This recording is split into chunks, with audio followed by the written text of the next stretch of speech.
Welcome everyone, my name's Ali. This is Call of Duty Black Ops 3 Best Class Setup videos. Today we're covering arguably my favourite gun in the game at the moment, the ICR Assault Rifle. It is absolutely amazing. I sung its praises before the game had even come out. Now do not judge this gameplay by the start here. It was a bad death, it was a stupid challenge for me to try and kill that person. The rest of the gameplay is really good, trust me. But getting back onto the gun, the ICR, an awesome assault rifle. I've got a class setup video for you guys, and if you haven't seen any of the other best class videos, there's a playlist down below. All of my best class videos will be included in there, so make sure you're checking it out so you can see more class setups. So straight into it, the ICR is one of the early unlocks for the assault rifle category.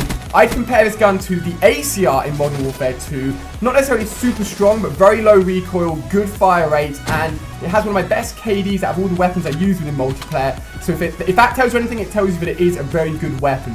We'll be jumping into the attachments, perks, kill streaks, and all of that good stuff. So straight up, optics. I actually go for no optics on this weapon. I always say that when making a class, you don't need to use a red dot sight or any sort of sight. You're saving yourself a point using your pick 10 system. So being able to use the iron sights on this gun is really useful. Here I actually pop off. I think I killed like pretty much the whole team. I don't know how I did it. It was a big play. Unfortunately, it wasn't actually with the ICR, but don't worry, I use the ICR for the majority of the gameplay.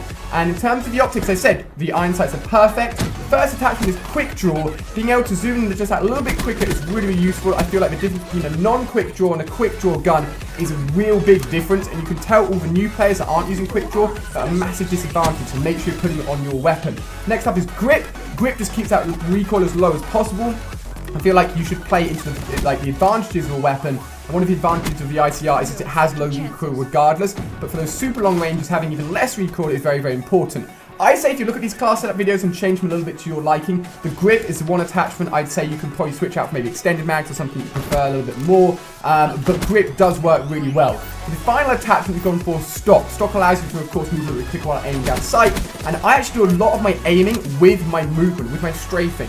So it means that at super long ranges with a gun like the ICR, rather than having to be really accurate with your right analog stick, trying to aim on target, which is tough at those long distances, this strafing from left to right will generally keep the auto aim on the target, but mean that you're moving your body a little bit so you're harder to hit, and also mean you're potentially staying in line with how that enemy's moving as well. So stock is really important. Not quite as strong in terms of the benefits as it was in previous Call of Duty games. I mentioned that a little bit in my Road to Black Ops 3 series, how stock wasn't that good in Black Ops 3 being nerfed a little bit, but still very important.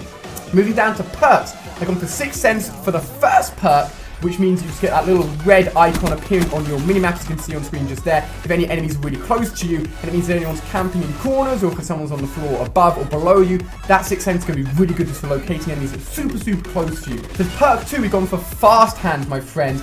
Being able to switch weapons quickly is nice, but the main benefit is aiming faster after sprinting. If you're running into a room and your 6 cents pops up, you want to be able to bring up your gun as quickly as possible. Fast hand is going to allow you to do that, and in many gunfights, partnering it with quick draw means you can shoot enemies as quickly as possible. You don't have all that lag time getting your gun ready. Now within this category you have scavenger as well, but as you saw at the beginning of this gameplay, picking up other people's weapons is probably the better way of keeping ammo, making sure you've always got a gun to use. I'd much rather use fast hands and keep fast hands and have scavenger, and scavengers are quite a late unlock as well.